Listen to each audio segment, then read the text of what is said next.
surgieron de los bajos fondos de las grandes ciudades de los Estados Unidos.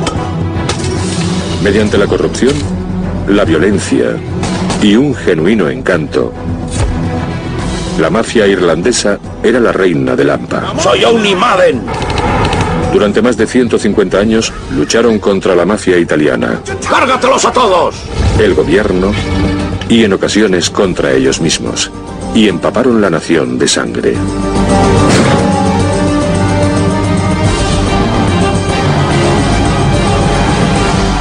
Paddy Wacht, la mafia irlandesa. En la era de los capos, la mafia rusa y los narcotraficantes latinoamericanos, ¿quién podría imaginarse que el grupo criminal más antiguo que saqueaba y robaba en el país de las barras y las estrellas era la mafia irlandesa? El legado de la mafia irlandesa creó un entorno que se convirtió en los cimientos del crimen organizado en los Estados Unidos. Mucha gente cree que empezó con la mafia italiana, pero ahora sabemos que no es cierto y que realmente empezó con las primeras formaciones de la mafia irlandesa en lugares como Nueva York, Chicago y Boston, y continuó creciendo durante los siglos XIX y XX. Pero a diferencia de la afamada estructura organizativa de la Cosa Nostra, con los don, los capos y los soldados, la mafia irlandesa estaba formada por lobos solitarios que actuaban de forma local. Los italianos eran más elegantes en ese sentido, tenían una jerarquía muy establecida. Los irlandeses eran más extravagantes. Creo que muchos de ellos tenían la sensación de que eran tipos duros y estaban dispuestos a probarlo con su puño. No se escondían detrás de otras 20 personas y capas de protección. Los irlandeses tienen un lado oscuro. Cualquier grupo que haya estado limitado durante muchos años como lo estuvieron ellos, siente una rabia y una ira que solo se manifiestan a través de la represión. Cuando encuentras a un tipo que sepa aprovecharse de esta situación, puede crear verdaderos problemas. Y en toda esta historia brutal, ningún mafioso podía hacer más daño que un gángster irlandés del sur de Boston a la antigua usanza. El criminal que se encontraba en lo más alto de la lista de los 10 más buscados por el FBI, James Whitey Bulger. Nadie le llamaba Whitey, era Jimmy. No se le podía llamar así a la cara. Ni de broma. Nunca. La leyenda que circulaba por Boston era que Whitey era como Robin Hood, que robaba a los ricos y se lo daba a los pobres, pero no se parecía en nada a lo que hacía de verdad, aunque se le daba muy bien ofrecer esa imagen. Feliz Navidad.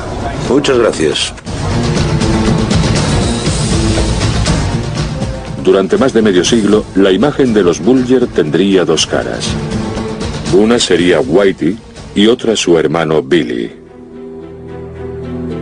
En algunas familias había políticos profesionales o policías, e incluso mientras un hermano era policía, el otro era un gángster, un asesino. Durante la Segunda Guerra Mundial, en la vivienda subvencionada de los Bulger, al sur de Boston, dos hermanos no podrían tener ambiciones más opuestas.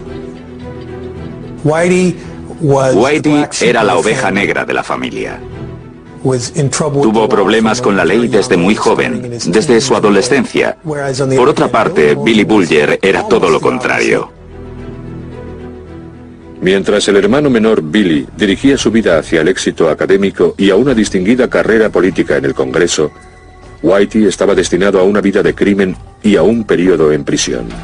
Bulger era tremendamente despiadado. Tenía la reputación de perder los estribos fácilmente. Entre 1956 y 1965 cumplió condena por el robo de un banco. Incluso pasó un tiempo en Alcatraz. Era una persona diferente. Se asentó un poco. Cuando salió de prisión era más astuto, más inteligente, más diabólico. Whitey se juró a sí mismo no volver a prisión. Tras su puesta en libertad, pasó semanas creando alias, falsificando licencias y planificando el futuro por si tenía que pasarlo escapando. Pero de vuelta en Boston, el representante del Congreso Billy estaba esperando a su hermano recién liberado. Todos sabían que Billy llamaba a Whitey cuando necesitaba que hiciera algo por él, y Whitey llamaba a Billy en la situación opuesta. No convenía contrariar a Billy Bulger. Podías discutir con él en el Congreso, pero ¿cómo ibas a luchar contra él sabiendo que su hermano podía matarte? Su hermano perseguía a los reporteros de investigación, les ponía una pistola en la cabeza y les decía: si escribes algo más te vuelo los sesos. De vez en cuando, mientras Billy estaba de campaña, Whitey se dejaba ver. ¿Quién sabe si era para intimidar a otro candidato o para qué? Pero en el fondo todo el mundo sabía de qué iba Whitey. Jimmy era un tipo que asustaba, daba mucho miedo. Tenía esos ojos. Parecía que estabas hablando con Satán. Yo lo comparo con una nube oscura que se cierne sobre un lugar y siempre está en el cielo, llueva o haga sol. Y en cualquier momento un rayo podría caer de esa nube, y cuando golpeara el suelo, alguien moriría.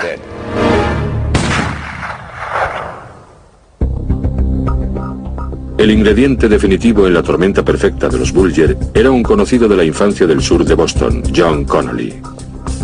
John Connolly era 11 años menor que Whitey Bulger. Circulaba una historia sobre una pelea en la que a John le superaban en número. John Connolly estaba jugando en un campo al sur de Boston y un grupo de 3 o 4 niños empezaron a meterse con él. Whitey Bulger pasaba por el parque en ese momento. Reconoció a John Connolly por ser del mismo lugar que él y salió a defenderle. Así comenzó la relación entre Connolly y los Bulger. Pero quien tenía más relación con John Connolly y le animaba en sus proyectos era Billy. Billy se convirtió en el mentor de John Connolly y fue quien le convenció para que intentase trabajar para el FBI.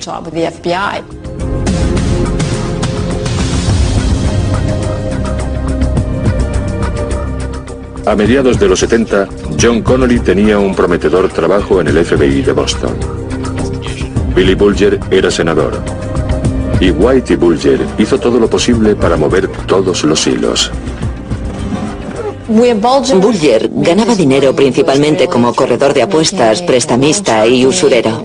No solo estafaban a traficantes de droga, sino que también amenazaban a agentes de la propiedad inmobiliaria y a hombres de negocios. ¿Te has oído? Estás acabado. ¡No! Había una pequeña habitación en el piso de arriba de una taberna al sur de Boston, donde solían llevar a sus víctimas, así que si te citaban en Triple Lows, sabías que tenías problemas. Decían que te secuestraba en medio de la calle y te metía en una habitación donde empezaba a cortarte partes del cuerpo. ¿Dónde está el dinero? Valía miles de euros, pero mataba por solo 7.000. Eso era a lo que te enfrentabas. Pero aunque Whitey era duro y despiadado, Quiero que me pagues y quiero que lo hagas hoy. también era muy inteligente como para saber que, si quería gobernar la ciudad, él y su banda necesitarían ayuda. Bulger decidió crear una alianza con Steve Fleming, un sicario italoamericano conocido como el hombre del rifle. Con el rifle era el mejor. En los viejos tiempos, durante las guerras de bandas, Stevie se sentaba en el asiento trasero con el arma, arrancaban el coche y se plantaban en la autopista a 80 o 90 kilómetros por hora. Él te apuntaba desde la ventanilla trasera y no fallaba. Mientras Whitey controlaba el sur de Boston, la mafia italiana controlaba el norte. Y fue la unión de Bulger con Fleming lo que le permitió hacerse con el poder de la ciudad. Los gánsteres italianos no confiaban del todo en Whitey Bulger. Le temían, le respetaban, pero no creo que les inspirase confianza. En quien confiaban era en Steve Fleming, por lo que este fue capaz de sonsacar información a la mafia italiana que Bulger nunca habría conseguido. A mediados y finales de la década de los 70, la mafia experimentó el fenómeno padrino, y su importancia nacional hizo que la Cosa Nostra fuera el objetivo número 1 del FBI. Creo que los agentes de la ley son por naturaleza muy competitivos y a muchos de ellos los estaban presionando enormemente para desarrollar servicios de espionaje y buscar fuentes dentro del crimen organizado. Para John Connolly, la mafia era un campo de pruebas. Y su protector desde la infancia, Whitey Bulger, le proporcionó una conexión que les elevaría a un aparente estatus de intocables. El FBI consideraba a Whitey Bulger una fuente de información muy importante. El que John Connolly pudiera tener una relación con una persona como Whitey Bulger era muy importante para ellos. El poderoso trío de representante de la ley, político y gángster se unió. Y Whitey era entonces impenetrable. Era muy inteligente, calculador, individualista y tenía una mente criminal muy fuerte. Además tenía el apoyo de gente con cargos muy importantes dentro de la comunidad que podían ayudarle. Eran los dueños de la ciudad, eran los príncipes de la ciudad, iban donde querían. Durante las siguientes 2 décadas, el dúo Bulger y Fleming fue conocido en el mundo como la unión más asesina de gángsteres en la historia de los bajos fondos irlandeses americanos.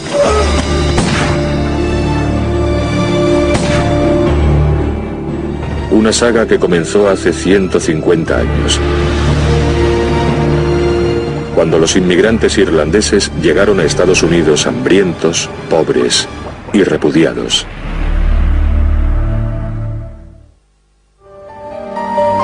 A finales de los años 70, James Whitey Bulger era el faro del crimen organizado en Boston.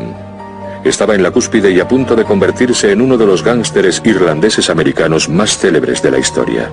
Una saga que comenzó en el puerto de Boston alrededor de 1840. El inmigrante irlandés de mitad del siglo XIX era normalmente un individuo hambriento, un católico irlandés, una persona que había sobrevivido a lo que fue el Holocausto europeo. Entre el siglo XVI y mediados del XIX, Irlanda era un lugar duro y lóbrego bajo el mandato británico. Estaban los campesinos que vivían en una confusión y una revuelta continua contra las clases altas y los anglo-irlandeses. Había todo tipo de sociedades secretas que tenían que protegerse por sí mismas. Había una verdadera tradición de violencia contra las autoridades.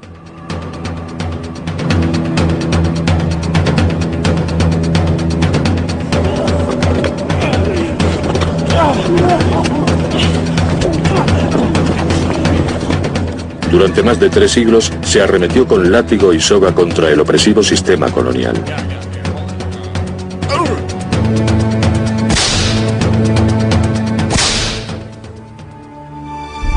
Pero en 1845, el arrendatario y la resistencia rural se enfrentaron contra un gran enemigo. Los productos de su tierra, su medio de vida, se acabaron como consecuencia de un diminuto virus agrícola.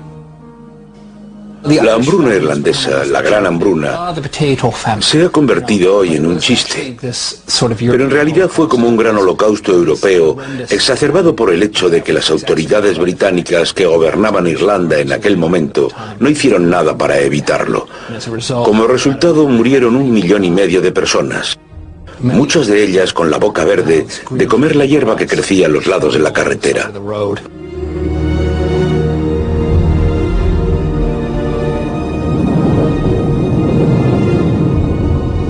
Con su economía y sus cosechas diezmadas, 1,5 millones de personas murieron entre 1845 y 1855. Muchos vieron como única opción emigrar a Estados Unidos, con la esperanza de una vida nueva y mejor. Más de 1 millón de irlandeses viajaron hasta el Bajo Manhattan, en la ciudad de Nueva York. No ha vuelto a haber una inmigración como esa. Colapsó los servicios sociales de la ciudad, las prisiones y los asilos, y creó una nueva ciudad. Tenían que solucionarlo a medida que iban bajando del barco. Muchos de ellos nunca habían estado en un pueblo, por no hablar de una ciudad. Y su principal preocupación era, ¿dónde puedo conseguir algo para comer y dónde viviré? En Boston, los irlandeses se asentaron en el sur. En Nueva York lo hicieron en el Bajo Manhattan, en una zona conocida como Five Points. Las condiciones en Five Points eran lamentables. Había miseria y pobreza, un tipo de pobreza que es inimaginable hoy en día. El principal edificio de viviendas del barrio era una fábrica de cerveza que se había convertido en residencia. El apartamento medio en Five Points alojaba a 6 personas en cada habitación. Había poca luz e interminables horas de oscuridad. Pero en las calles de Five Points, la vida ofrecía una oportunidad. Había artistas del timo y gente que quería hacer negocios, y así es como se formaron las primeras bandas. Las bandas callejeras, los jóvenes inmigrantes, chicos recién llegados, vivían con miedo y otros abusaban de ellos, por lo que comenzaron a formar bandas. Y se convirtieron en las legendarias bandas de Nueva York.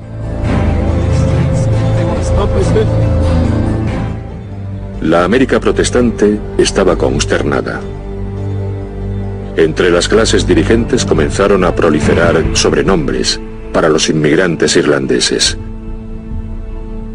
Había viñetas en los periódicos que representaban a los primeros inmigrantes irlandeses. Eran todas bastante desagradables y utilizaban el término Paddy a menudo, ya que muchos de ellos se llamaban Patrick. La reacción irlandesa a los enormes prejuicios e intolerancia con que se encontraron fue el enfado, pero también la venganza. ¿Nos gustamos? ¡Qué pena! Porque vamos a ser la mayoría. Vamos a organizarnos políticamente, vamos a organizarnos en bandas y vamos a apoderarnos de vuestra ciudad. Los irlandeses se introdujeron en los pasillos del alabado Tammany Hall de Nueva York a mediados del siglo XIX para conseguir aceptación social y empleos. Tammany comenzó alrededor de 1770 como un club de negocios privado formado por hombres que buscaban la manera de formar una organización que tuviera influencia en el proceso político. Alrededor de 1850, el capitán Isaiah Reinders, un patrocinador germano-americano de Tammany, dirigía el Empire Club en el Bajo Manhattan. Este salón de juego y sede política era famoso en todo Nueva York.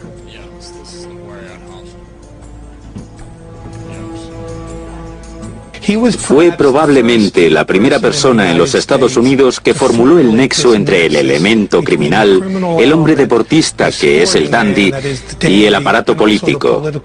Y el tríptico de estos elementos, el gángster, el hombre deportista y el político, se convirtió en los cimientos de los bajos fondos estadounidenses.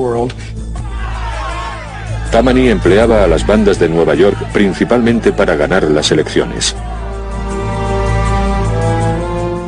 Las elecciones eran a menudo asuntos violentos con conflictos entre bandas, y en los que las bandas se utilizaban para patrullar por los lugares de votaciones y para intimidar a la gente. A cambio, Tammany cuidaba de las bandas. Si había algo que podía ofrecer Tammany a través de su patrocinio, eran empleos. Los restos para el ganador. Y quien ganaba unas elecciones estatales, elegía quién iba a ocupar todos los empleos públicos. Y Tammany era muy bueno creando más empleos municipales y decidiendo quién iba a recibirlos. Alrededor de 1850, la alianza entre las bandas de Nueva York y Tammany Hall se extendió a una zona irlandesa de Five Points y a otros barrios de inmigrantes. Un hombre llamado John Morrissey se estableció entre las bandas irlandesas. Llegó a Nueva York en 1850 y fue directamente al Empire Club. Entró por la puerta, se presentó a todos los que estaban allí y dijo que era el púgil más duro de la costa este y que estaba allí para probarlo. Y por supuesto le dieron una paliza descomunal. Al propio Reinders le impresionó tanto ese acto de pura bravuconería o estupidez que le alojó en el club hasta que se recuperase.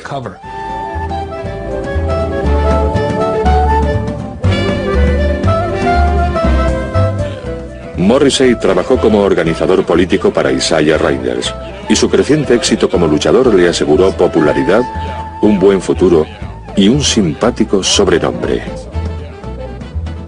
Le llamaban Humo Viejo, debido a cómo ardieron sus pantalones una noche en la que le empujaron al horno de un bar durante una pelea especialmente brutal.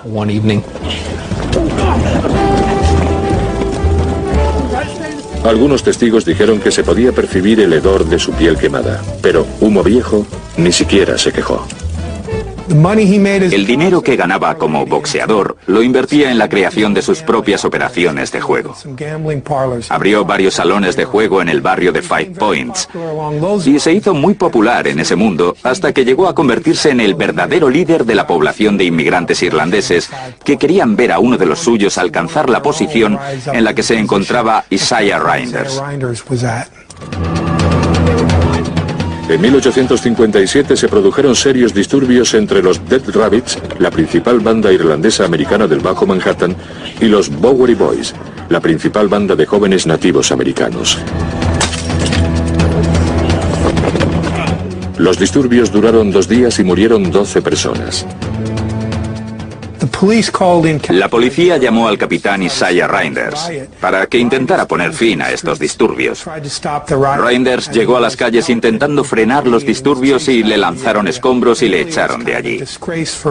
Esto fue una desgracia para Reinders, pero también fue el punto en el que John Morrissey emergió como líder de los Dead Rabbits y en un sentido más general como el primer jefe de la mafia irlandesa americana.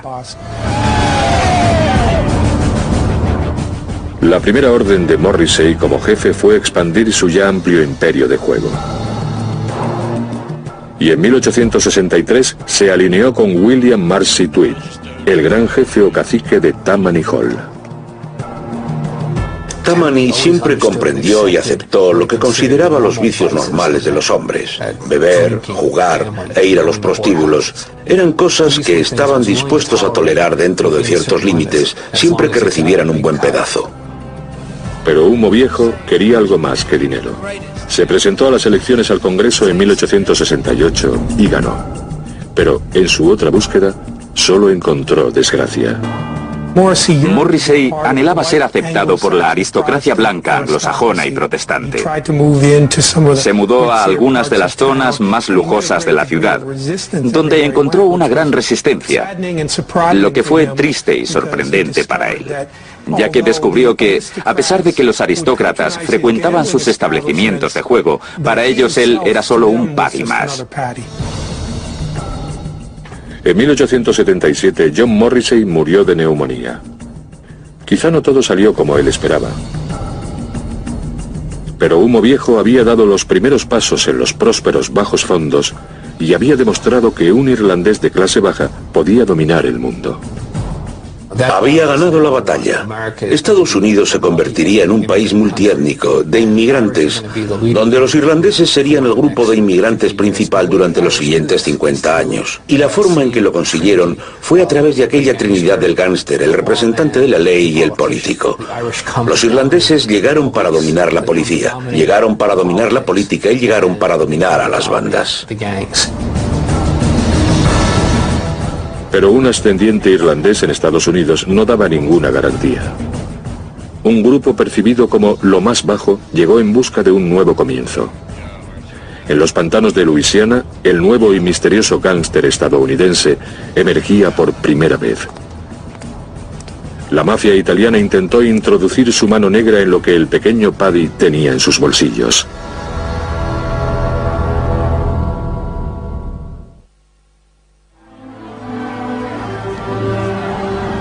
Mientras las bandas irlandesas luchaban por conseguir empleos y aceptación en el siglo XIX, un nuevo enemigo surgió de Sicilia. Las luchas entre los llamados Dagos y Micks comenzaron en la infernal y pantanosa Luisiana y en la ciudad de Nueva Orleans. Los irlandeses no tenían ni idea de dónde estaba Nueva Orleans y descubrieron que estaba solo a un día de Albany, Boston o Nueva York. Las condiciones de vida eran terribles. Para ellos, aquel clima era como si hubieran aterrizado en un planeta lejano. Pero allí había trabajo. Había trabajo cavando sistemas de canales y diques, lo que se convirtió en los cimientos de la ciudad de Nueva Orleans. Alrededor de 20.000 irlandeses encontraron la muerte en esos canales debido al cólera. Pero muchos otros preservaron y comenzaron a encontrar trabajo en el departamento de policía y en el de bomberos. Entre todos ellos había un nuevo policía irlandés de Nueva Orleans llamado David C. Hennessy. David Hennessy era un policía que fue ascendiendo hasta llegar al rango de jefe en el departamento de Nueva Orleans. Era muy conocido en la ciudad. Su reputación creció ya que sacó adelante a una nueva banda de criminales de los Estados Unidos, conocida como la Mano Negra Siciliana. Fue el precursor de lo que hoy conocemos como mafia. Pero Hennessy hizo algo más que encargarse de la mafia. En la primavera de 1890 tomó parte en una lucha territorial siciliana. En otoño, tuvo que pagar sus pecados. La noche del 15 de octubre de 1890, el jefe Hennessy iba de camino a casa cuando aparecieron unos pistoleros de entre la niebla y abrieron fuego.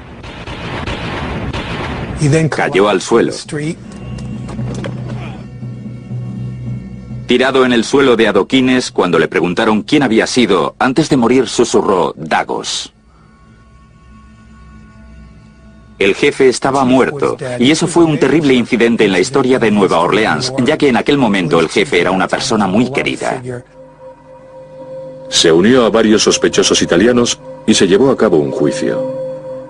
A pesar de la petición pública de justicia, un jurado declaró a los 9 acusados no culpables, lo que dio paso a uno de los acontecimientos más espeluznantes de la historia de la ciudad.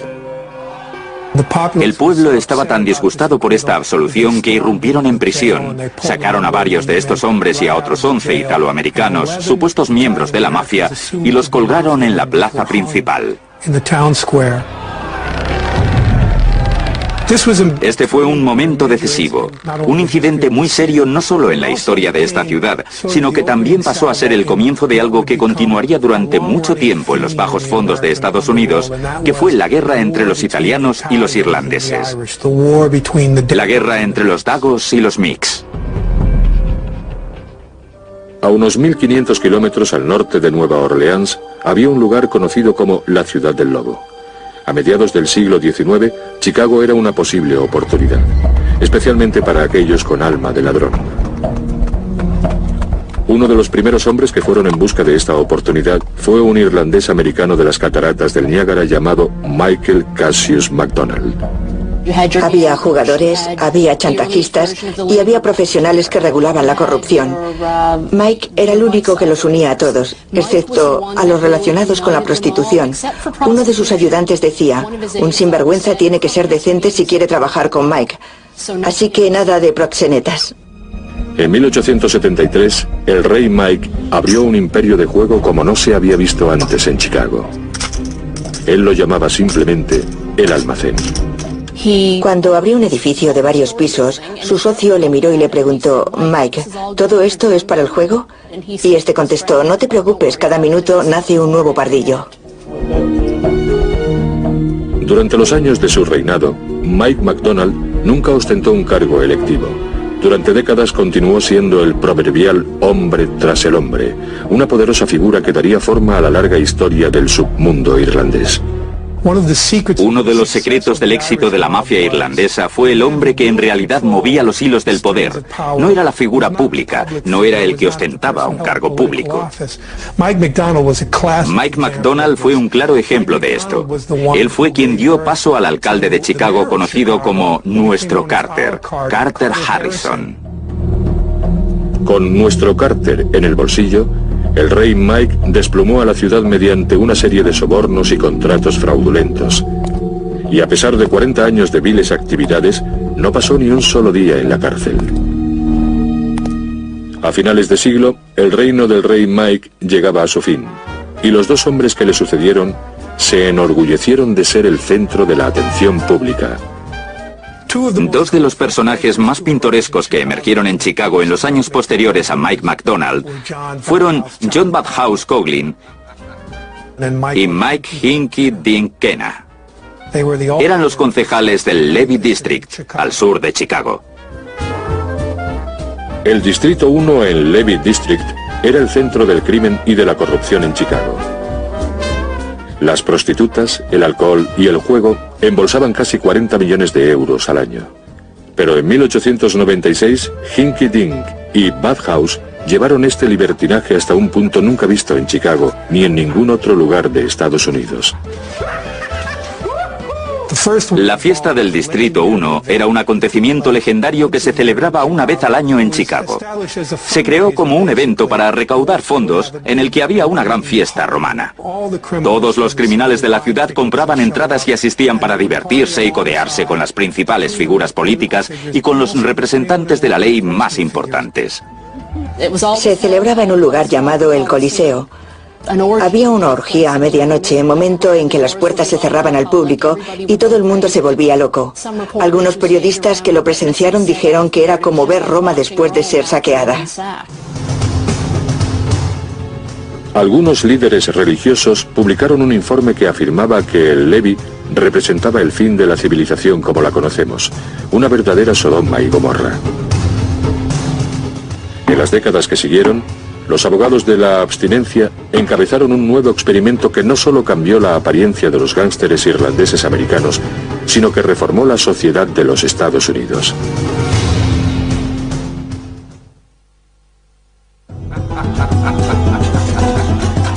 A finales del siglo XIX, los irlandeses dominaban Nueva York y Chicago. No lo podéis robar vosotros solos. Tan solo 50 años después de llegar a Estados Unidos, la mafia irlandesa tenía estas dos ciudades envueltas en prostitución, juego y corrupción. El desprecio por los gángsteres llegó a su punto máximo. Y en enero de 1919, los líderes de la abstinencia dieron el que creían el golpe decisivo en la guerra contra la corrupción. La 18ª enmienda fue ratificada en el Congreso y un año después era ilegal fabricar, vender o beber alcohol en todo Estados Unidos. Cuando la gente hablaba del noble experimento, se referían a la prohibición. Este movimiento pretendía erradicar no solo el concepto de beber alcohol, sino también el concepto de la taberna. Pensaban que si las tabernas desaparecían, podrían librarse de toda la corrupción, de las mafias y de los gángsteres. El alcohol era una parte importante de la vida irlandesa. Esta gente venía de una isla lluviosa, fría y ventosa. Tenían su propia cultura, hablar, fumar, beber y ese sentimiento de camaradería. La prohibición fue diseñada por la élite protestante para mantener a los católicos y a los judíos en su lugar. Pero irónicamente lo que sucedió fue que a causa de la prohibición se creó un verdadero poder en estos centros urbanos que nunca antes había existido en las clases bajas de Estados Unidos. Para los gángsteres irlandeses americanos, la prohibición fue lo mejor que pudo pasarles. Marcó el comienzo de una era gloriosa para la mafia irlandesa americana. En Chicago, un irlandés robusto, de cara alegre y brillantes ojos azules, estaba preparado para una oleada de riqueza y poder. Dean O'Banion nació en 1892 y cuando tenía 9 años se mudó a Chicago a vivir con sus abuelos en una zona conocida como Little Hell. En diciembre de 1919, antes de que la prohibición se hiciera efectiva, iba caminando por una calle de Chicago cuando vio un camión lleno de licor aparcado en un callejón. Por pura curiosidad, O'Banion miró dentro del camión y vio todas las botellas de whisky. Así que cuando el conductor bajó la ventanilla, O'Banion sacó un tubo lleno de monedas del bolsillo, le golpeó con él, le dejó inconsciente y se marchó con el licor. Y entonces se dijo: tengo todo este licor, ¿qué voy a hacer con él?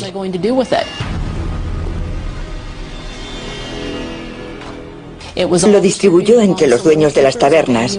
O'Banion volvió a casa con 10.000 euros en el bolsillo. Ya sabía lo que iba a hacer el resto de su vida.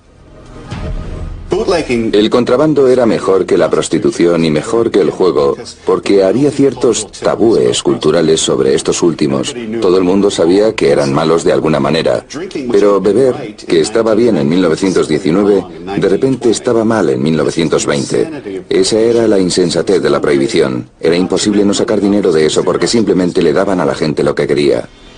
O'Banion vio el contrabando como un negocio. No se consideraba a sí mismo como un criminal. Tenía una floristería que era probablemente la más próspera de todo Chicago y que suministraba flores para los tiroteos de gángsteres que tuvieron lugar en Chicago en esta época. En 1924 fue declarado archienemigo de Chicago, supuestamente tras haber matado u ordenado matar a al menos 25 hombres. Lo que consiguió la prohibición fue que los gángsters irlandeses dejaran de atacar a los políticos y pasaran a convertirse en el centro de atención. Se creó un monstruo, se convirtió a esos matones callejeros en señores feudales. Y ahora el paradigma estaba cambiando. Ahora los gánsteres decían, un momento, ¿por qué debería escucharte? ¿Qué vas a hacerme? ¿Sabes lo que yo puedo hacerte? Que es básicamente llevarte a la tumba. El lugar donde este cambio de poder fue mayor fue en Nueva York, donde el un día formidable Tammany Hall se convirtió en la herramienta de un gángster irlandés de la zona oeste de la ciudad. Owney Madden logró reconocimiento como joven criminal en Hell's Kitchen al pertenecer a la banda Gopher. Era el tipo de americano curtido por la calle. Su primer asesinato fue el de un italiano llamado Luigi Malanucci, al que Madden disparó a bocajarro a plena luz del día delante de todo el mundo y dijo, soy Owney Madden, de la 10ª Avenida. Todos los testigos prefirieron olvidar que le habían visto, y así es como recibió el sobrenombre Owney el asesino. Owney unió fuerzas con un rico contrabandista de ron, conocido como Big Bill Dwyer. Con la financiación de Dwyer respaldándole, Madden emprendió la organización del submundo. La operación de Big Bill Dwyer y Owney Madden tuvo tanto éxito que se hizo famosa como la Asociación. La Asociación lo dominaba todo. Era el sistema de distribución y el sistema de pagos, y todo relacionado con el contrabando de alcohol. A principios de 1924, la asociación abrió la destilería más grande del centro de Manhattan. La cerveza se llamaba Número 1 de Madden. Owney y la asociación cuidaban de Tammany y a cambio Tammany cuidaba de los agentes y la policía de la prohibición. El dinero del contrabando se usaba para financiar campañas políticas. La oficina del fiscal del distrito estaba involucrada en muchas ocasiones, por lo que afectaría a todo el sistema del gobierno estadounidense. El hombre de Tammany que engrasaba las ruedas para Madden y para la asociación era un astuto irlandés americano llamado James J. Hines. Jimmy Hines se convirtió en el financiero. Era el hombre al que se realizaban los pagos, el hombre que distribuía el dinero a los policías corruptos y a los políticos corruptos. Con Dwyer y Hines respaldando a Madden, Nueva York estaba en manos de la mafia irlandesa. Owney y la asociación establecieron una red de clubes nocturnos y tabernas clandestinas que proporcionaban una nueva salida para la Número 1 de Madden. Owney Madden, que una vez fue un matón callejero de Hell's Kitchen, se convirtió en el hombre de moda, elegante. Se movía por Broadway, iba a los lugares que frecuentaban escritores, periodistas, cantantes y bailarines. Había una confluencia del submundo criminal y del mundo de la alta sociedad que nunca antes había existido. Eran las personas más modernas que podías imaginar. Dirigían los clubes, traían la cerveza, traían artistas. El mejor ejemplo de esta transformación de Paddy de las calles a tipo que frecuentaba clubes nocturnos era Jimmy Cagney. Jimmy Cagney creció en Nueva York. Se parecía mucho a Owney. Cagney le conocía. Si veías a Cagney en sus grandes películas de gángsteres, parecía que estabas viendo a Owney Madden. Jimmy Cagney, que era un irlandés americano de Nueva York, protagonizaba el tipo de papeles que popularizaron la imagen del irlandés urbano como un personaje inteligente, carismático y audaz. Mientras Hollywood idealizaba las osadas hazañas de los gángsteres irlandeses, los funcionarios municipales bebían con ellos. Esta historia de amor con los irlandeses llegó a su punto álgido en 1926, cuando Jimmy Walker, ingenioso escritor de canciones de Broadway retirado, fue elegido alcalde de Nueva York. Era hijo de inmigrantes irlandeses, creció en Greenwich Village y fue elegido alcalde en 1925 por el aparato de Tammany. Era el niño mimado de Broadway y de la alta sociedad en muchos sentidos. Y dejó de lado la idea del Paddy tonto recién llegado, del estereotipo idiota que habían propagado la prensa y los medios. Los locos años 20 iban a toda máquina con Madden, Hines y Walker dirigiendo el espectáculo en Nueva York y Dinny O'Banion en Chicago. Las ciudades estaban verdes por los tréboles y el dinero, y gracias al submundo, los Paddys triunfaron por fin. Esta época de la prohibición de los años 20 fue una era gloriosa para la mafia irlandesa americana.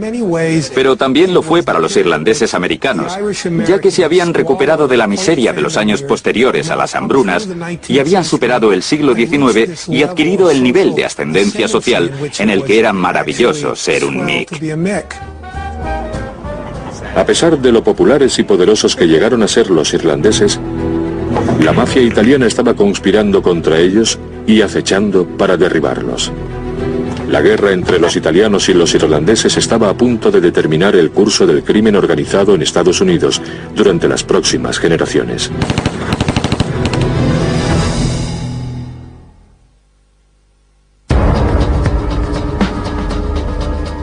Desde que la primera oleada de sicilianos llegara a Estados Unidos a finales del siglo XIX, las bandas italianas e irlandesas se dirigían a un enfrentamiento. De la 10ª Avenida.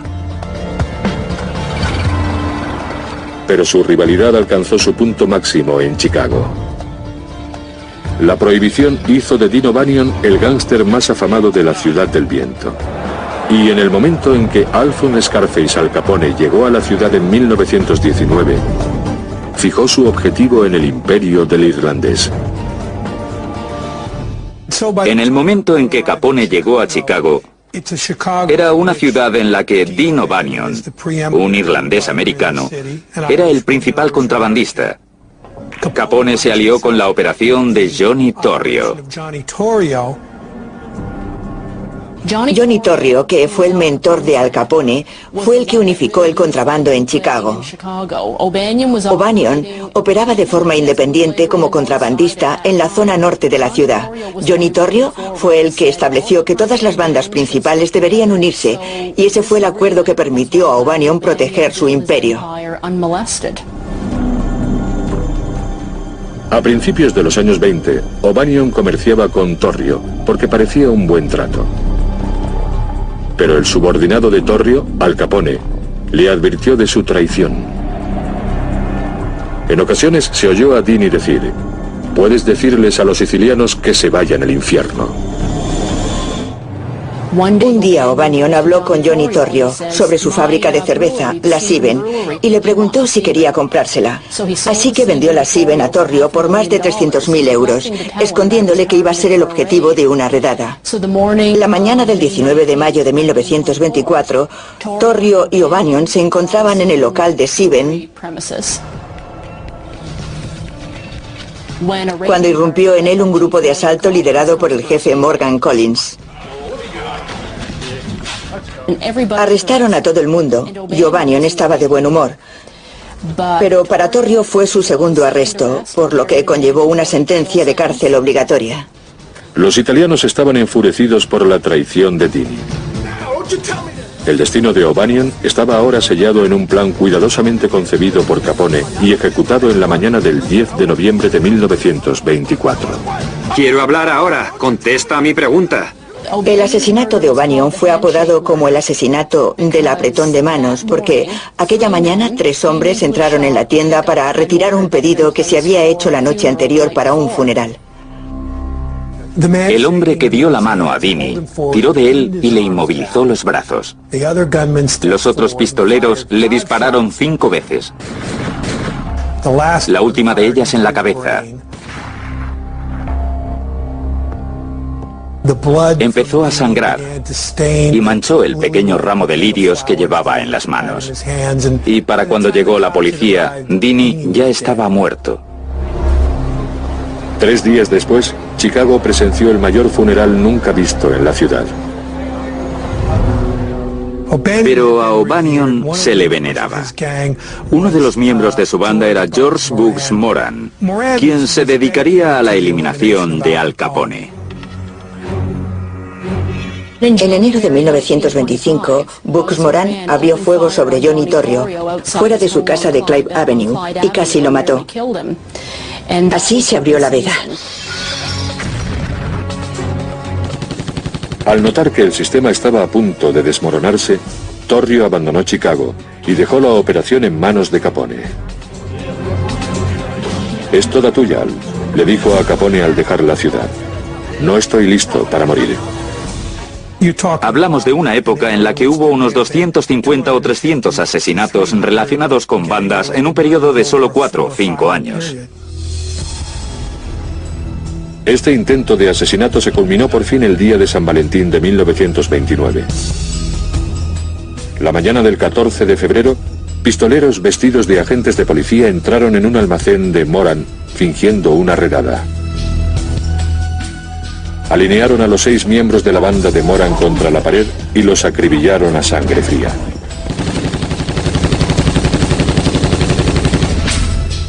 Los titulares escandalizan a una ciudad y una nación paralizadas por la violencia de la prohibición. La violencia de la masacre del día de San Valentín supuso un cambio radical. Fue el fin del apogeo de los gánsteres. A partir de entonces se hundieron completamente. El 13 de mayo de 1929, 3 meses después de la matanza del día de San Valentín, tuvo lugar en Atlantic City, Nueva Jersey, una reunión de los mayores mafiosos de la ciudad. La conferencia fue organizada por Lucky Luciano y Meyer Lansky, del nuevo sindicato de Nueva York. Curiosamente, de los 30 mafiosos presentes, solo 2 eran irlandeses. Frank McErlain, de Chicago, que trabajaba para Capone, y Owen Madden, de Nueva York. Fue el comienzo de un nuevo orden mundial en el que los gánsteres sicilianos, italianos y judíos iban a poner a los gánsteres irlandeses al límite, apoderándose de sus relaciones con los políticos y creando un entorno en el que el gánster irlandés proscrito quedaría fuera de escena. Sin embargo, 2 gánsteres irlandeses duros y pícaros, Vincent Perro Loco Cole y Jack Piernas Diamond, no iban a rendirse sin luchar. Los gánsteres irlandeses eran más bien lobos solitarios. Eran tipos como Perro Loco Cole y Piernas Diamond, que eran básicamente pistoleros antisociales y psicópatas que no tenían la inteligencia o las aptitudes organizativas para ser algo más que matones callejeros.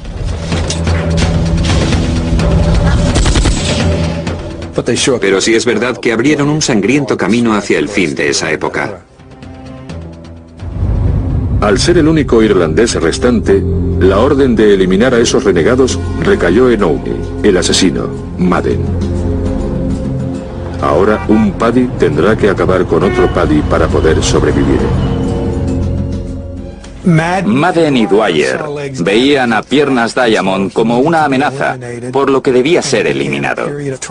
De esta forma empezó un periodo en el que intentaron asesinar a Jack Piernas Diamond disparándole numerosas veces. Le dispararon 5 veces.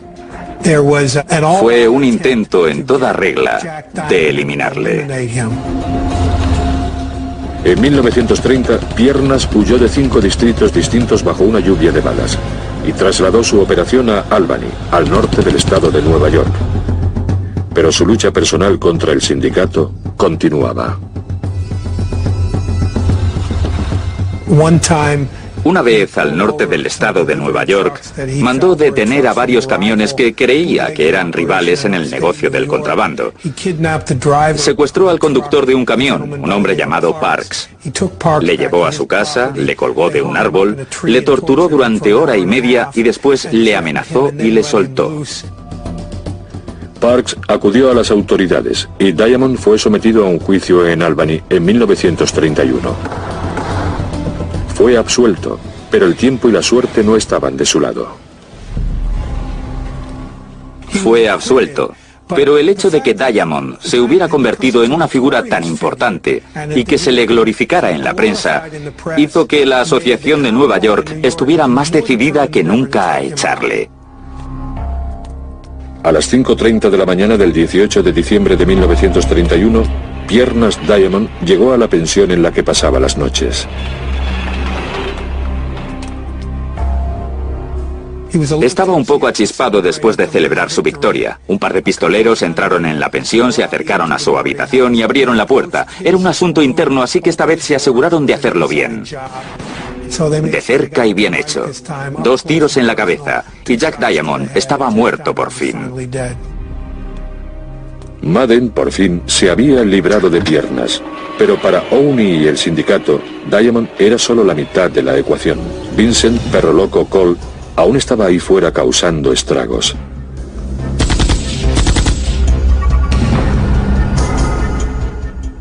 Peleó contra todos los gánsteres de la ciudad de Nueva York. Y esa no era la clave de la longevidad en el mundo de Lampa. Perro Loco Cole era famoso por algunas cosas, entre ellas ser el creador del tiroteo desde un coche en movimiento. En 1929, Cole intentó eliminar a uno de los subordinados del célebre gángster de Nueva York, Dutch Schultz.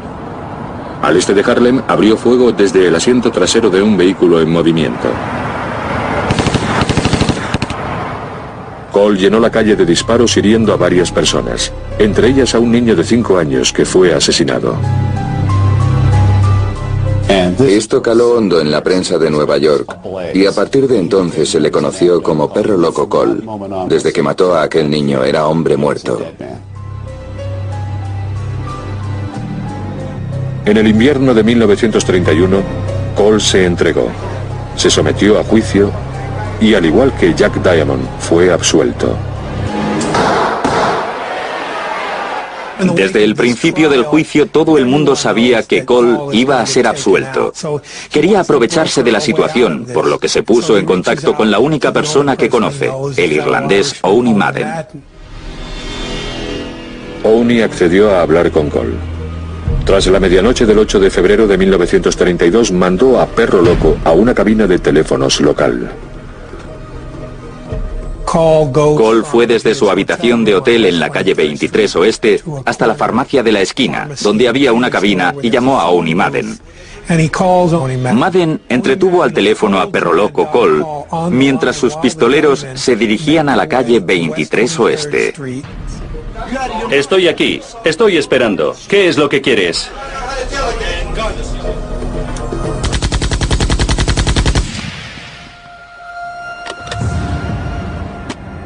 Se dice que fue un disparo tan certero que apenas dañó la cabina. El cristal se había roto y Cole estaba muerto, pero la cabina no sufrió ningún desperfecto.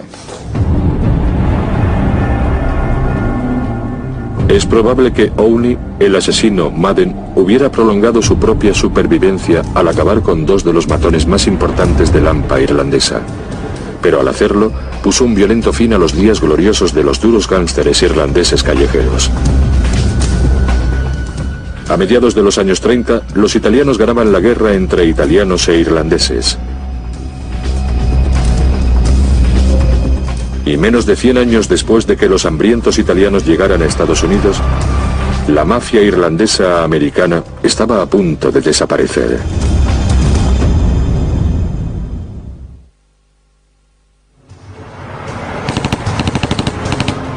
A finales de los años 20 y principios de los 30, los contrabandistas rivales convertían las calles desde Nueva York hasta Chicago en baños de sangre.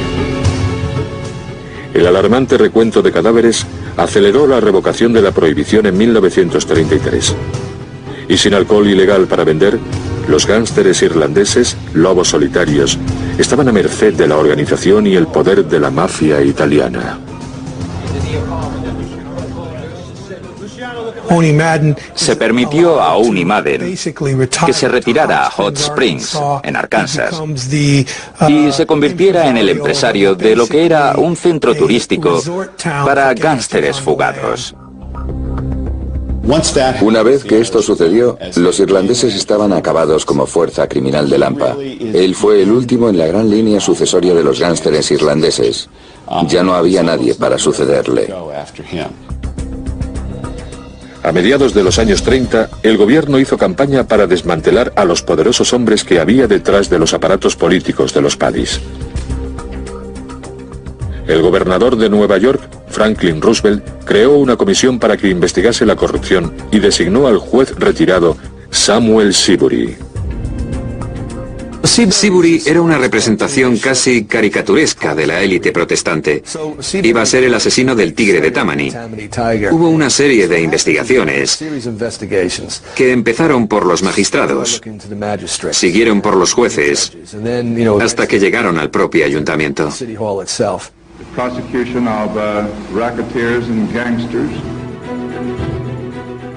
Durante décadas, el tigre de Tammany fue la fuerza de la naturaleza que propulsaba el submundo irlandés americano. Pero en 1932, el niño mimado de Broadway y popular alcalde Jimmy Walker fue obligado a renunciar. Y en 1939, Jimmy Hines, el hombre tras el hombre, por excelencia, fue condenado por 13 cargos de conspiración con criminales. Lo que se veía en Nueva York y en Chicago y en otros lugares donde habían imperado los gánsteres irlandeses americanos fue que el fin del aparato estaba desmoronando el poder de la mafia irlandesa. A principios de los años 40, los gánsteres irlandeses, ansiosos por hacer negocios en el submundo, se retiraron a las mismas aguas que les habían llevado a Estados Unidos casi 100 años antes. Los muelles pronto probaron ser el negocio más lucrativo para la mafia irlandesa desde la prohibición. La Asociación Internacional de Estibadores se volvió muy poderosa en Nueva York, porque su puerto era uno de los más grandes de Estados Unidos y probablemente el más importante del mundo durante gran parte del siglo XX. Con más de 100.000 miembros en el país, la Asociación Internacional de Estibadores controlaba el flujo de toda la mercancía legal e ilegal que llegaba cada 15 minutos a Nueva York.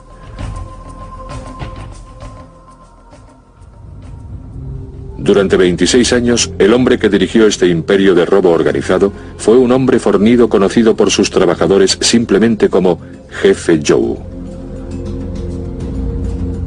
Joe Ryan era bueno. Se ponía allí delante, aporreaba el martillo y todo el mundo se callaba.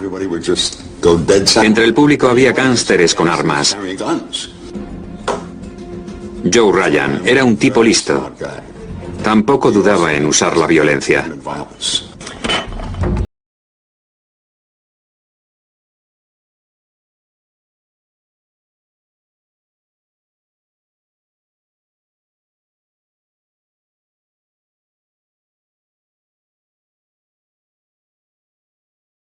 El control del jefe Joe sobre los muelles y la mercancía que entraba estaba asegurado mediante el nuevo sistema. Solo él decidía quién podía trabajar en los muelles. Había hombres que conocía de antes, que aparecían y recibían favoritismos porque eran parte de la mafia, ya que había una norma por la que si eras parte del equipo, tenías que contratarles.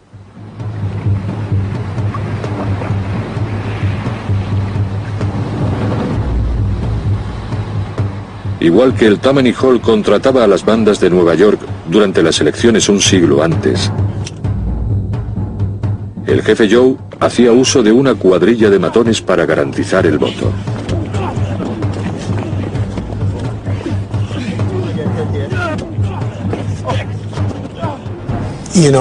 Durante las elecciones de la Unión, por ejemplo, era normal liquidar a los candidatos. Y normalmente cuando asesinaban a alguien, colgaban su cuerpo de forma que se diera el mensaje de que si ibas en contra de la Unión, ese sería el resultado.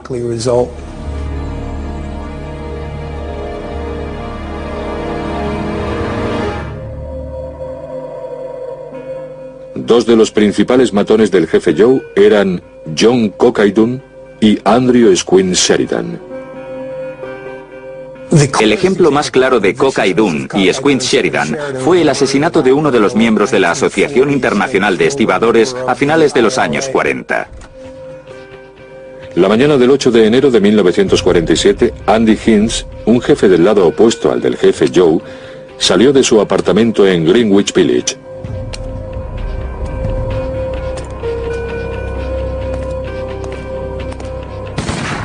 Le dispararon 6 balas delante de su edificio.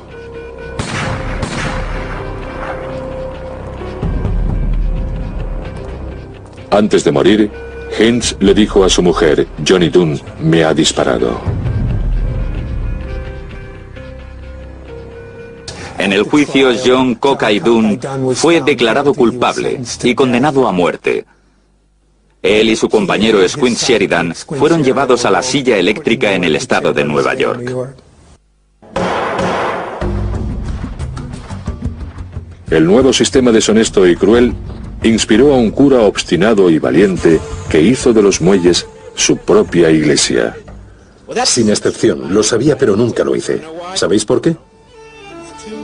Se llamaba John Corridan. Porque hay que saber elegir el camino correcto. John Corridan comenzó a presionar a varios intereses políticos para conseguir un cambio. Y pudo hacerlo porque era cura. Si no lo hubiera sido, probablemente le habrían matado en algún momento. La difícil situación del padre Corridan inspiró la película La Ley del Silencio, protagonizada por Marlon Brando. La visión de Hollywood de la vida en los muelles y el sensacional juicio y ejecución de Cockay y Squint fue el punto de inflexión para las fuerzas corruptas de la Asociación Internacional de Estibadores, en concreto para Joe Ryan.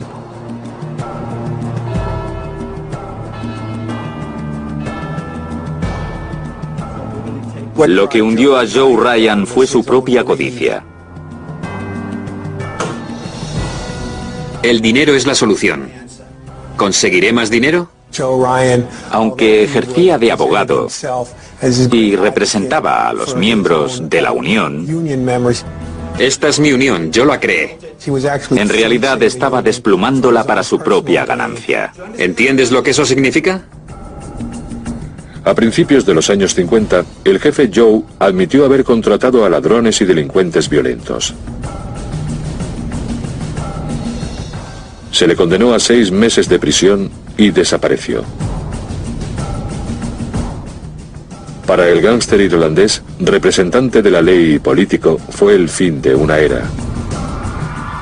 Pero para los irlandeses, los años 60 comenzaron con un momento de triunfo que acabó en la mayor matanza ocurrida hasta entonces.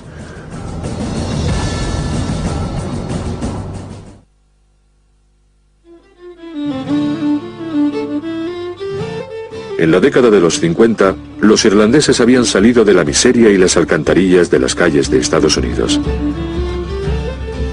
Su guerra de 100 años contra la discriminación, la mafia y el gobierno, para recibir una parte justa de las barras y las estrellas, estaba a punto de introducir a uno de los suyos dentro de la Casa Blanca. Joe Kennedy rebosaba esa naturaleza competitiva que se necesita para decir, ¿cómo que no? ¿Cómo que no puedo ser eso? ¿Cómo que no puedo hacer eso? Sí que puedo. Aquí dice que todos los hombres fueron creados iguales. Joseph P. Kennedy nació en Boston en 1888. Y con 25 años ya era el director de banco más joven del país. Pero fue el noble experimento lo que cambiaría el curso de la vida de Joe. Joe Kennedy veía la prohibición no solo como una forma de acumular más dinero, sino como una forma de conectar con el submundo. Era uno de los pocos hombres que tenían el poder económico para poder importar alcohol dentro del país, por lo que se convirtió en una de las figuras de la ilegalidad. Hacia mediados de los años 20, Kennedy era un supuesto socio de Owen y Madden en Nueva York y el principal proveedor de alcohol de Al Capone en Chicago. Joe Kennedy era capaz de usar esa conexión con las calles, aquel universo de la mafia irlandesa, aquella intersección de lo político, lo criminal y la ley. Estaba dispuesto a hacer incursiones en ese mundo si podía aprovecharse de ello.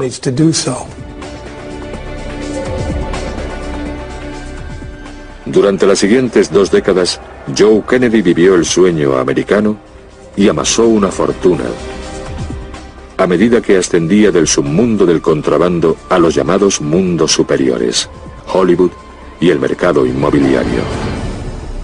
Ya no estaba relacionado económicamente de forma directa con el submundo, pero aún tenía algunas alianzas que pudo mantener a lo largo de los años.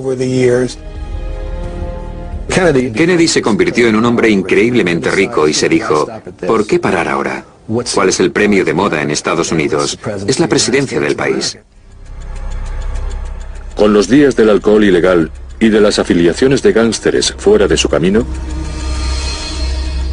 Papa Joe centró su atención en el futuro político de su hijo, John Fitzgerald Kennedy.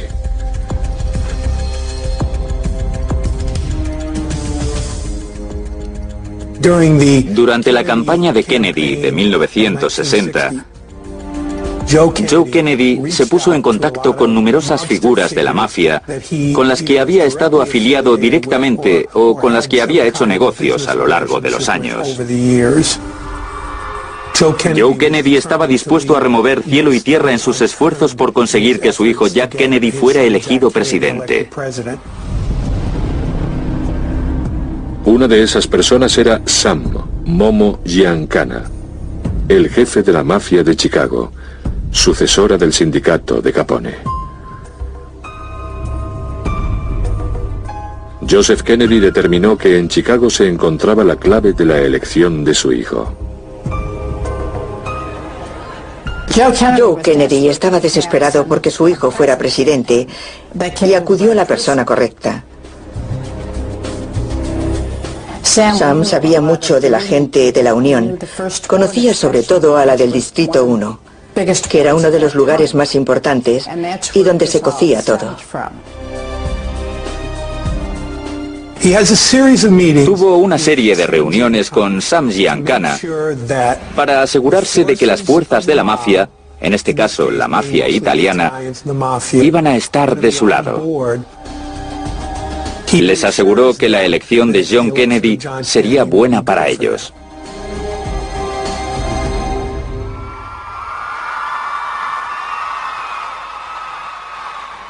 El 11 de noviembre de 1960, John Fitzgerald Kennedy se convirtió en el presidente número 35 de los Estados Unidos. Ganó por la menor diferencia de la historia. La diferencia, algunos distritos clave de Chicago.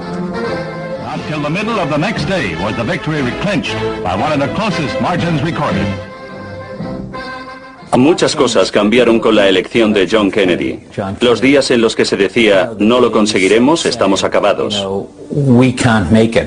Lo habíamos conseguido. Los irlandeses católicos lo habían conseguido. Habían elegido a uno de los suyos como presidente de los Estados Unidos. En muchos sentidos, fue nuestro mejor momento.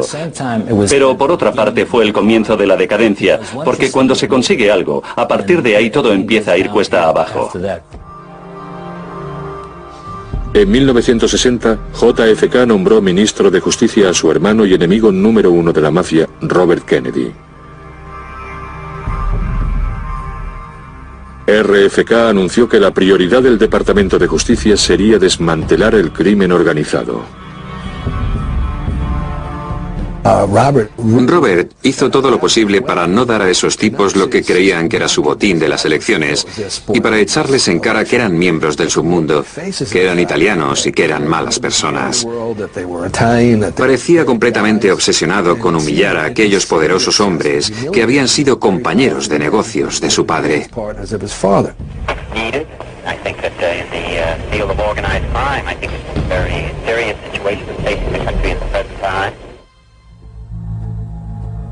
Según algunas teorías, Sam Giancana y la mafia estaban enfurecidos. Esperaba que ni se inmutara, pero no ocurrió así. Y fue una gran decepción. Esperaba un poco más de libertad, pero en lugar de eso, recibió algo mucho peor en el último momento. Los tipos de la vieja escuela eran hombres de honor. Respetaban los tratos y acuerdos de palabra. Si tú cuidas de mí, yo cuido de ti. Si no, alguien tendrá que pagar por ello. En Dallas, el 22 de noviembre de 1963,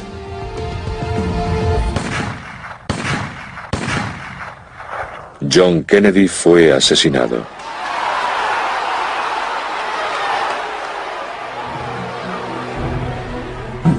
Creo que entre los Kennedy y los Giancana había una especie de guerra civil, como entre los irlandeses y los italianos.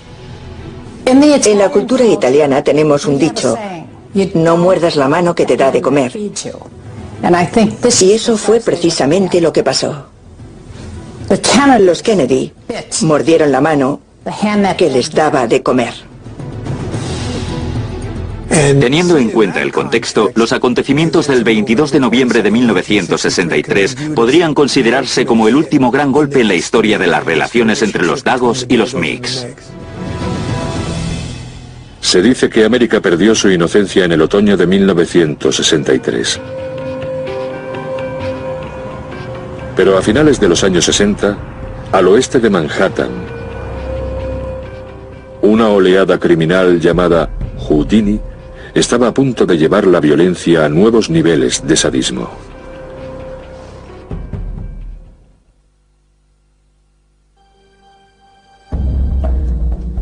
A lo largo del siglo pasado, la mafia irlandesa fue sistemáticamente desmantelada por la mafia, el gobierno y, en ocasiones, por ella misma.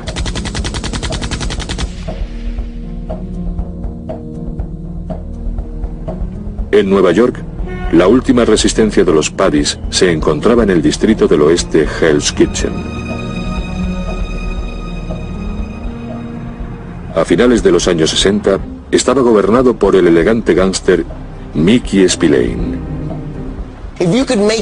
Si sobrevivías en Hell's Kitchen, adquirías una fama instantánea en toda la ciudad. Mi padre se paseaba por ahí con trajes de más de 3.000 euros y entraba en restaurantes donde todo el mundo le conocía. Entraba en una habitación y todas las cabezas se giraban. Bobby, ¿cómo va todo? Había algo mágico en todo eso. ¿Sabes quién era ese? Es alguien muy importante. La mafia de Nueva York quería expandir su ya alargado dominio del contrabando. Y en los años 60 introdujo un nuevo demonio para robar el alma a la gente. Pero Mickey Spillane protegería su territorio. No dejaba meter drogas en el barrio. No dejaba vender droga a sus secuaces. Por eso la mafia de Brooklyn quería librarse de él, porque querían introducir drogas. Mickey era el que tomaba las decisiones. ¿Y qué hizo? Empezó a secuestrar gánsteres italianos. Corredores de apuestas italianos, tipos muy poderosos. Los secuestraba y pedía un rescate, de modo que la mafia italiana tenía que pagarlo.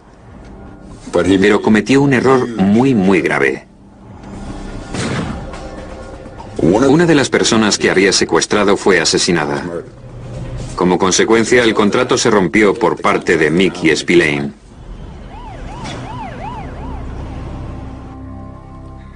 Spillane tenía que vigilar por una parte a los italianos y por otra a una nueva generación de matones irlandeses curtidos en Hell's Kitchen. El Daily News los llamaba Westies. Algunos de ellos tomaban drogas a menudo y eran el cáncer que estaba consumiendo nuestro vecindario. Si entrabas en un bar y te encontrabas con uno de esos tipos, sabías que iba a haber problemas. Sabías que alguien iba a acabar herido.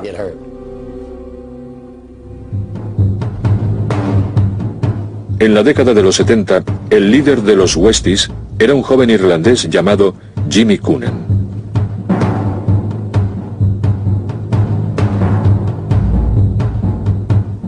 Coonan empezó cobrando deudas para el legendario usurero de la zona oeste, Ruby Stein.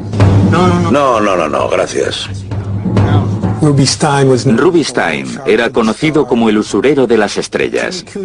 Jimmy Coonan se aprovechó de su estatus y se rodeó de una generación de duros gánsteres de la zona oeste que empezaron a verle como a un líder y que creyeron que podría desbancar a Spillane y controlar el contrabando de esa zona. Coonan pronto se dio cuenta de que necesitaba un brazo derecho. Alguien que vigilara su retaguardia y matara por él sin conciencia. Mickey Featherstone era uno de esos tipos duros, jóvenes y caprichosos del barrio que había estado en Vietnam en 1967. Y cuando volvió a Hell's Kitchen en 1969, estaba aún mucho peor que cuando se fue.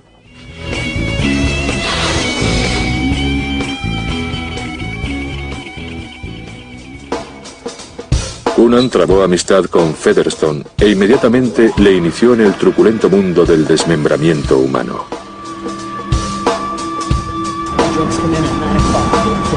Necesitaban una víctima y escogieron a un ladrón de poca monta, Ricky Tasielo. Atrayeron a Ricky Tasielo a un apartamento en la 10ª Avenida. Y cuando Ricky entró en el apartamento, Jimmy Coonan cogió su pistola con silenciador y le pegó 2 tiros en la cabeza.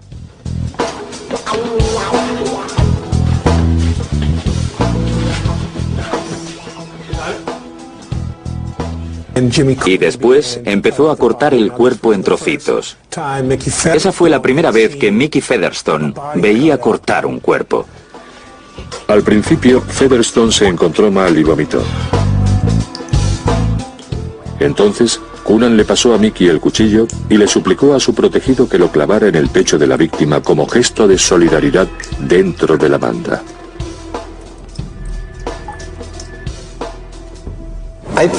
Creo que Jimmy en realidad no era duro. No tienes que hacer esas cosas si eres duro. Cuando te mataba, tenía que cortarte en pedazos para que entendieras que él era el jefe.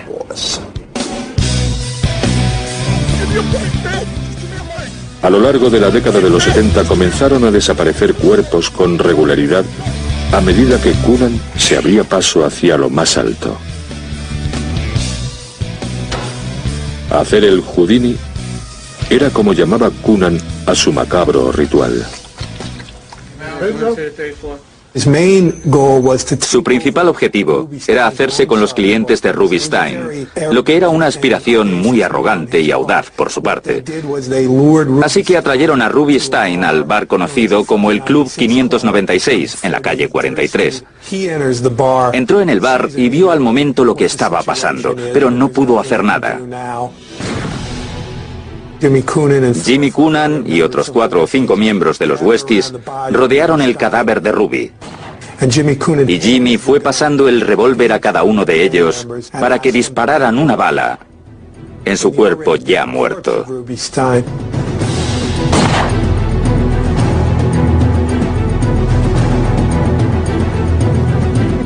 Puede que Coonan hubiese conseguido los clientes de Stein, pero Mickey Spillane aún gobernaba Hell's Kitchen. Jimmy Coonan sabía que nunca podría ser el jefe de la zona oeste si Mickey Spillane todavía estaba por allí. Así que Jimmy Coonan creó una alianza con la familia Gambino, de Brooklyn, en concreto con un capo de la familia Gambino, conocido como Roy DeMaggio. Debido a la alianza de Coonan con la temida mafia y al fracasado secuestro del gángster italiano, los días de Mickey Spillane estaban llegando a su fin. No estábamos a salvo. Habríamos estado mejor en Belfast, porque allí al menos habríamos sabido quién era el enemigo. Estaba muy asustado. Se marchó de la zona oeste. Se mudó a Queens con su familia para no sufrir la constante presión que había sobre su mujer y sus hijos.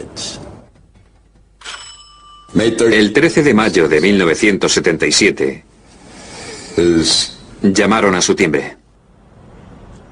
Bajó a la calle, se acercó hasta un coche que estaba aparcado enfrente, asomó la cabeza dentro del coche. Al día siguiente, DeMaggio y Coonan quedaron en Hell's Kitchen y DeMaggio dijo: "Te he hecho un regalo de cumpleaños por adelantado", y le enseñó a Mickey Spillane.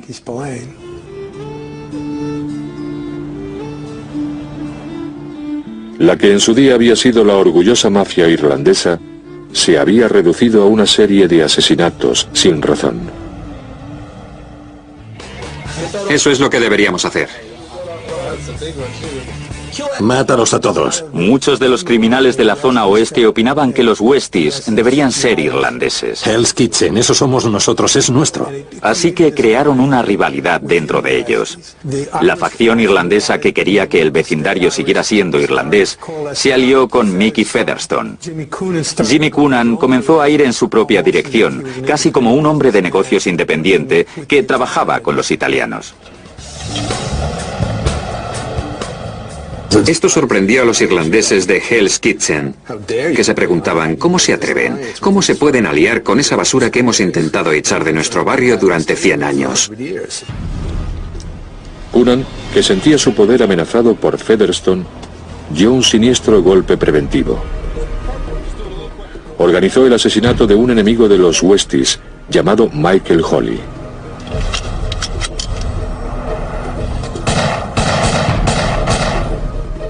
El asesino llevaba una peluca rubia rojiza para parecerse a Mickey Featherstone. Se hizo una rueda de identificación con varios de los sospechosos habituales, entre ellos Mickey Featherstone. Todo el mundo comenzó a reconocerle como el autor del crimen. Mickey Featherstone no tenía nada que ver con este asesinato. Se había preparado todo para que pareciera que él había sido el asesino. ¡Vamos, vamos, vamos, vamos! Featherstone fue declarado culpable del asesinato e hizo lo posible para revocar la condena. Los tipos de violencia que los Westies utilizaban unos contra otros no inspiraban ninguna confianza al grupo. Aguantaron bastantes años, pero una vez que empezaron a venirse abajo se hundieron muy rápido. Y el juicio llegó en 1988 con Mickey Featherstone como testigo sorpresa en contra de todos sus antiguos compañeros de la banda de los Westies. Pareció el regreso a un tipo de cultura que había existido en ese barrio unos 120 años antes. Coonan fue condenado a 75 años en prisión, poniendo fin al largo reinado de la mafia irlandesa en Hell's Kitchen. El futuro del gángster Paddy se centraba entonces en Boston, con un último jefe que podría ser el más diabólico de todos.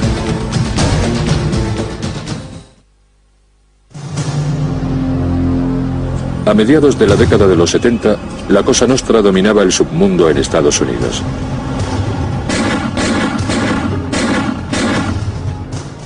Los Paddys, como banda, habían desaparecido en Nueva Orleans, Nueva York y Chicago. Pero en Boston, un solitario gángster irlandés iba a librar su última batalla. La guerra de Bulger no era una guerra sobre el papel, era una guerra oculta. Nunca tuvo que acercarse a la mafia con un revólver. Empleaba al FBI para acabar con ellos. El FBI no podría atrapar a nadie si no fuera por sus informantes. El mundo del cumplimiento de la ley giraba en torno a los informantes, y ellos tuvieron a la rata más grande, a la rata por excelencia, Jimmy Bulger, y también a Stevie Flemmi desde el principio. Whitey proporcionaba información a su amigo de la infancia del sur de Boston, el agente del FBI John Connolly. Y esa conexión, combinada con la supuesta influencia de su hermano y senador Billy Bulger, hizo de Whitey una fuerza imparable. Whitey Bulger era como un personaje de una película de Jimmy Cagney de los años 30, de una película de gángsteres de la Warner. Había conseguido sobrevivir tiempo después de que el entorno de la mafia irlandesa desapareciera debido a su relación entre el gángster, el político y el representante de la ley. Gracias a Dios que eres mi amigo. A mediados de la década de los 80, con la ayuda de Bulger y su sicario Steve Flemmi, los mafiosos más afamados de Boston estaban entre rejas. John Connolly era el ídolo de la ciudad. Y Whitey era intocable. La gente del periodismo se informaba y se preguntaba qué pasaba con Whitey Bulger. ¿Sería él el próximo objetivo? Había muchas agencias que intentaban darles la atención que se les debería haber dado. Pero una y otra vez, cuando se conseguía información, se les acababa perdiendo la pista. Llegábamos hasta cierto punto, pero nunca podíamos alcanzarles. Si alguien iba a ser una rata e iba al FBI para conseguir protección por ser un soplón, John Connolly avisaría a Jimmy Bulger. Lo próximo que se sabía era que el tipo estaba muerto, y esto pasaba continuamente. Da miedo. ¿A dónde vas cuando tienes problemas? ¿A quién vas a acudir? ¿A la policía? A finales de la década de los 80, Bulger y Fleming gobernaban Boston como si se tratase de líderes militares, robando en el barrio al que llamaban su casa y matando indiscriminadamente y sin consecuencias.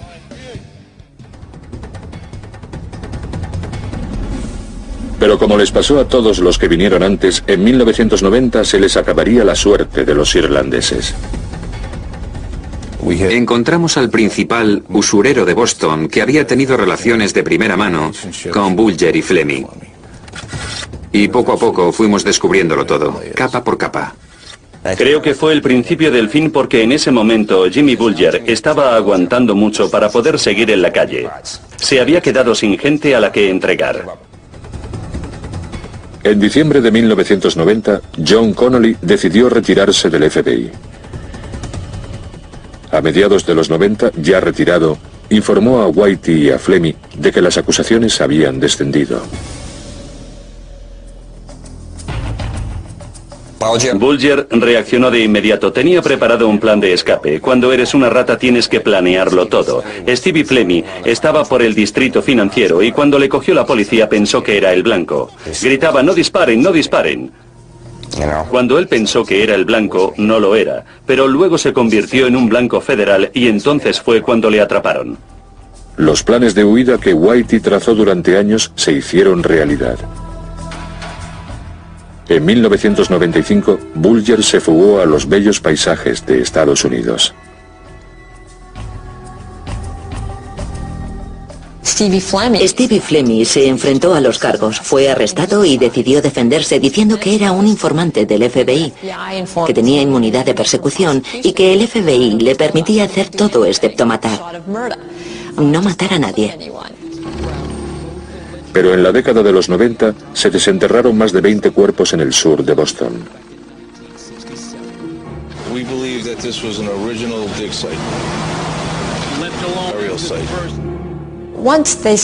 Desde el momento en el que empezaron a desenterrar cuerpos de mujeres, las cosas cambiaron de verdad. Y ya nadie en el sur de Boston decía que era un buen tipo. Fue repugnante. Estamos hablando de mujeres, novias, hijas. Para esa gente no había reglas. Para ellos era divertido. Era algo que con el paso del tiempo empezaban a disfrutar.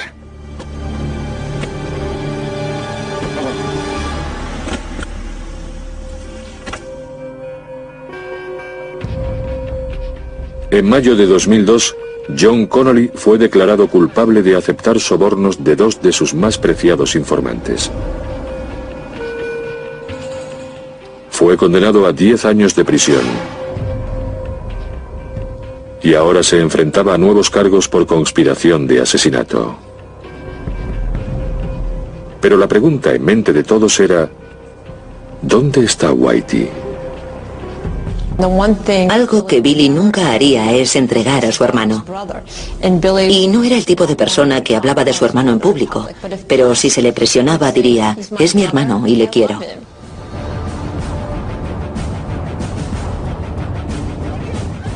Ningún submundo criminal en la historia de los Estados Unidos resistió tanto tiempo como la mafia irlandesa. Esta es mi unión. Y el faro del crimen organizado de Boston sería el último y fantasmagórico resto de una saga sangrienta que empezó un siglo y medio antes en la tierra de la esperanza y la oportunidad. Había una cara del capitalismo estadounidense completamente despiadada que siempre ha estado ahí. Y nadie experimentó tanto esa cara como los irlandeses que llegaron primero.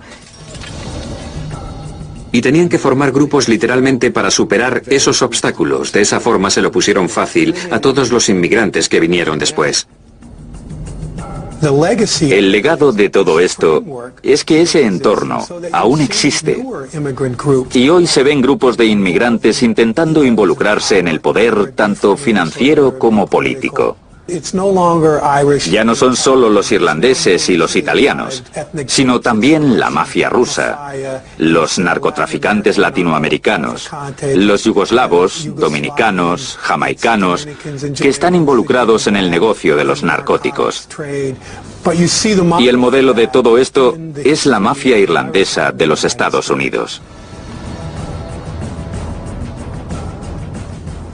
Nuestros antepasados hicieron todo el trabajo. Hoy tenemos que ser abogados, tenemos que ser doctores, tenemos que ser empresarios. Si vas por ahí intentando ser un gángster,